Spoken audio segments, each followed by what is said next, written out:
ഇന്ന് ഞാൻ നിങ്ങൾ ആരും ഇതുവരെ കഴിച്ചിട്ടില്ല എന്ന് ഉറപ്പുള്ള ഒരു കട്ട്ലേറ്റ് ആയിട്ടാണ് വന്നിട്ടുള്ളത്. ഇനിയിപ്പോൾ ആരെങ്കിലും ഇത് കഴിച്ചിട്ടുണ്ടെങ്കിൽ വീഡിയോ മുഴുവനായിട്ട് കണ്ടിട്ട് ഒന്ന് കമൻറ്റ് ചെയ്യുക. അപ്പോൾ നല്ല ടേസ്റ്റി ആയിട്ടുള്ള നല്ല വെറൈറ്റി ആയിട്ടുള്ള ഒരു റെസിപ്പിയാണ്. ഉറപ്പായിട്ട് നിങ്ങൾക്ക് എല്ലാവർക്കും ഇഷ്ടമാവും. അപ്പോൾ എന്തായാലും ട്രൈ ചെയ്ത് നോക്കുക. ഇതെങ്ങനെ ചെയ്യുന്നത് നോക്കുന്നതിന് മുമ്പായിട്ട് ചാനൽ ആദ്യമായിട്ട് കാണുന്നവരുണ്ടെങ്കിൽ ഒന്ന് സബ്സ്ക്രൈബ് ചെയ്ത് സപ്പോർട്ട് ചെയ്യുക. അപ്പോൾ നമുക്ക് ലേറ്റ് ആക്കാതെ തന്നെ വീഡിയോയിലോട്ട് പോവാം. അപ്പോൾ ആദ്യം തന്നെ നമുക്ക് ഇതിനൊരു ക്രീം ഉണ്ടാക്കണം. അപ്പോൾ അതിന് വേണ്ടിയിട്ട് ഞാനിവിടെ 1 ടേബിൾ സ്പൂൺ ഓയിൽ എടുത്തിട്ടുണ്ട്. ബട്ടർ ഉണ്ടെങ്കിൽ ബട്ടർ എടുക്കാം കേട്ടോ. അപ്പോൾ കുറച്ചുകൂടി ടേസ്റ്റ് ആയിരിക്കും. അതിലേക്ക് 3 വെളുത്തുള്ളി ഞാൻ ചെറുതായിട്ട് കട്ട് ചെയ്തത് ചേർത്ത് കൊടുക്കുന്നുണ്ട്. എന്നിട്ട് അത് കരിഞ്ഞു പോവാത്ത രീതിയിൽ നന്നായിട്ട് നമുക്കിതൊന്ന് വഴറ്റിയെടുക്കാം. ഒട്ടും തന്നെ കരിഞ്ഞു പോകരുത്, അത് ശ്രദ്ധിക്കുക. കാരണം ഉള്ളി ഒന്ന് കരിഞ്ഞു കഴിഞ്ഞാൽ വല്ലാത്തൊരു ചുവയുണ്ടാവും വെളുത്തുള്ളി കരിയുമ്പോൾ. അപ്പോൾ അത് ശ്രദ്ധിക്കുക. അതൊന്ന് നന്നായിട്ട് വഴറ്റിയെടുത്തതിന് ശേഷം അതിലേക്ക് 1 ടേബിൾ സ്പൂൺ മൈദ ചേർത്ത് കൊടുക്കണം. എന്നിട്ട് നമുക്ക് നന്നായിട്ടൊന്ന് മിക്സ് ചെയ്തെടുക്കാം. ഇതിന് നന്നായിട്ട് ഇതിന് വെന്തിട്ട് നല്ലൊരു പതഞ്ഞു വരും. ആ സമയം വരെ ഒന്ന് വേവിച്ചെടുക്കുക. ഏറ്റവും ലോ ഫ്ലെയിമിൽ വേണം നമ്മളിത് ചെയ്യാനായിട്ട്. അപ്പം നന്നായിട്ട് പതഞ്ഞൊക്കെ വന്നിട്ടുണ്ട് കേട്ടോ. ഇനി നമ്മൾ ഇതിലേക്ക് ചേർക്കുന്നത് 1/2 കപ്പ് പാലാണ്. തിളപ്പിച്ചാറ്റിയതോ അല്ലാണ്ടോ നിങ്ങൾക്ക് എങ്ങനെയാണ് ഇഷ്ടം എന്ന് വെച്ചാൽ അങ്ങനെ ചേർത്തോളൂ, കുഴപ്പമില്ല. അപ്പോൾ 1/2 കപ്പ് പാല് ചേർത്തിട്ടുണ്ട്. അപ്പോൾ ഇനി നമുക്ക് ഇതൊന്ന് തിക്കാക്കി എടുക്കണം. പെട്ടെന്ന് തന്നെ ഇത് തിക്കാവും നമ്മൾ മൈദ ചേർത്തുകൊണ്ട് തന്നെ. അപ്പോൾ അതിന് മുമ്പായിട്ട് ഞാൻ ഇവിടെ ഒരു 1/4 കഷ്ണം ചിക്കൻ മാഗി ക്യൂബ് ചേർക്കുന്നുണ്ട്. അത് കയ്യിലുള്ളവർ ചേർത്താൽ മതി, ഉണ്ടെങ്കിൽ കുറച്ചുകൂടെ ടേസ്റ്റാണ്. പിന്നെ 1/2 ടീസ്പൂൺ കുരുമുളക് പൊടിയും 1/2 ടീസ്പൂൺ മുളക് പൊടിയും ചേർത്തിട്ടുണ്ട്. കാശ്മീരി ചില്ലിയാണ് കേട്ടോ എടുത്തിട്ടുള്ളത്. എന്നിട്ട് നമുക്ക് നന്നായിട്ട് ഇതൊന്ന് മിക്സ് ചെയ്തെടുക്കാം. ഇതിപ്പോൾ തന്നെ നന്നായിട്ട് കുറുകി തുടങ്ങിയിട്ടുണ്ട്. ഇത് ഇത്രയും കൂടി ഞാനൊന്ന് കുറുക്കി എടുക്കുന്നുണ്ട്. ഒരുപാട് ലൂസായിട്ട് വേണ്ട, കാരണം നമുക്കിത് കട്ട്ലറ്റ് പിടിക്കുമ്പോൾ പിന്നെ അത് ഭയങ്കര ലൂസായതുപോലെ ഉണ്ടാവും. അപ്പോൾ ഇത്രയും കൂടി ഒന്ന് ടൈറ്റാക്കി എടുക്കുക. അപ്പോൾ ഇത് ഈ ഒരു പരുവത്തിലിട്ടോ. നന്നായിട്ട് ആ പാനിൽ നിന്ന് വിട്ട് വരുന്ന പരുവായപ്പോൾ ഞാൻ അതിനെ എടുത്തിട്ട് ഒരു ബൗളിലേക്ക് മാറ്റിയിട്ടുണ്ട്. ഇനി അത് ചൂടാറിയതിന് ശേഷം നമുക്ക് ഇതിലേക്ക് 1 ടീസ്പൂൺ ടൊമാറ്റോ സോസ് ചേർത്ത് കൊടുക്കണം.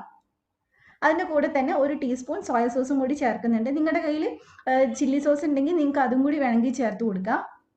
നന്നായിട്ട് മിക്സ് ചെയ്തെടുക്കുക. ഈ ഒരു ക്രീമിന് നല്ല ടേസ്റ്റാണ് കഴിക്കാനായിട്ട്. പിന്നെ ഇതിലേക്ക് ഞാൻ കുറച്ച് മല്ലിയില കട്ട് ചെയ്ത് ചേർക്കുന്നുണ്ട്. ഏകദേശം ഒരു 2 ടേബിൾ സ്പൂൺ ഉണ്ടാവും. പിന്നെ ഒരു പച്ചമുളക് കട്ട് ചെയ്തത് ചേർക്കുന്നുണ്ട്. എരിവ് കുറച്ചുകൂടെ വേണമെങ്കിൽ നിങ്ങൾക്ക് ഒരു 2 എണ്ണം ചേർത്ത് കൊടുക്കാം.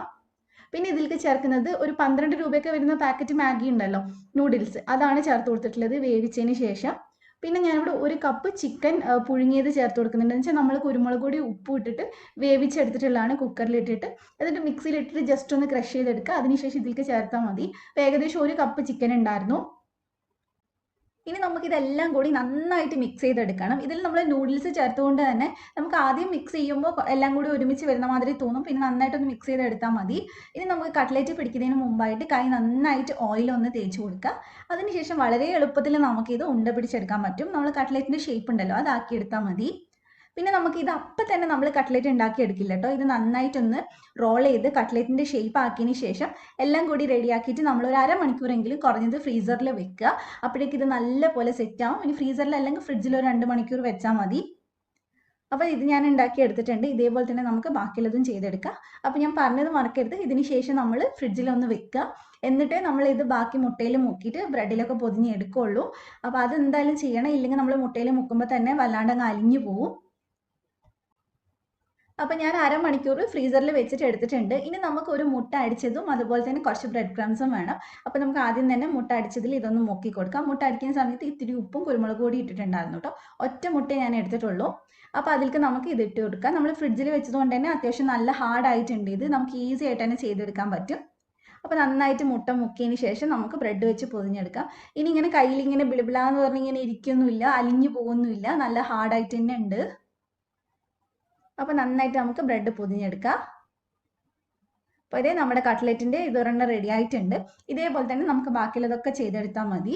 ഇനിയിപ്പോൾ നിങ്ങൾക്ക് വേണമെങ്കിൽ ഇങ്ങനെ ചെയ്തതിന് ശേഷം ഒരു 10 മിനിറ്റ് വേണമെങ്കിൽ ഫ്രിഡ്ജിൽ വെക്കാം. ഞാൻ എന്തായാലും വെച്ചിട്ടൊന്നുമില്ല, ആദ്യം മാത്രമേ ഒന്ന് ഫ്രിഡ്ജിൽ വെച്ചിട്ടുള്ളൂ. അപ്പോൾ ഇനി നമുക്കിതൊന്ന് ഫ്രൈ ചെയ്തെടുക്കാം. അപ്പോൾ ഞാനൊരു ഫ്രൈ പാനിൽ കുറച്ച് സൺഫ്ലവർ ഓയിൽ ഒഴിക്കുന്നുണ്ട്. പിന്നെ നമ്മൾ കട്ട്ലേറ്റ് വേവിക്കുന്ന സമയത്ത് എപ്പോഴും ഞാൻ പറയാറുണ്ട്, ലോ ഫ്ലെയിമിലും ചെയ്യരുത്, ഹൈ ഫ്ലെയിമിൽ ഇട്ടിട്ടും ചെയ്യേണ്ട. ഒരു മീഡിയം ടു ഹൈ ഫ്ലെയിമിൽ ഇട്ടിട്ട് വേവിച്ചെടുക്കുക. അപ്പോൾ നമുക്കിങ്ങനെ പൊടിഞ്ഞു പോകുന്ന പ്രശ്നങ്ങളൊന്നും വരില്ല. ഈ കട്ട്ലേറ്റ് എന്തായാലും പൊടിഞ്ഞു പോകില്ല. പക്ഷെ നമ്മൾ ഉരുളക്കിഴങ്ങിൻ്റെ കട്ട്ലേറ്റൊക്കെ ചെയ്യുന്നുണ്ടെങ്കിൽ തീ കുറച്ച് വെച്ച് കഴിഞ്ഞാൽ പെട്ടെന്ന് പൊടിഞ്ഞു പോകും. അപ്പോൾ ഇനി നമുക്ക് ഇതിൻ്റെ മേലെ കുറച്ച് ഓയിലൊന്ന് ഒഴിച്ചു കൊടുക്കാം. അപ്പോൾ നമുക്ക് തിരിച്ചിടുന്ന സമയത്ത് കുറച്ചും കൂടി ഈസി ആയിട്ട് ചെയ്യാൻ പറ്റും, പൊട്ടിപ്പോവാണ്ട് തന്നെ. ഇനി നമുക്ക് ഇതിനൊന്ന് തിരിച്ചിട്ട് കൊടുക്കുക. 2 സൈഡും ഒന്ന് കളർ ആവുന്നത് വരെ ഒന്ന് ഫ്രൈ ചെയ്തെടുത്താൽ മതി.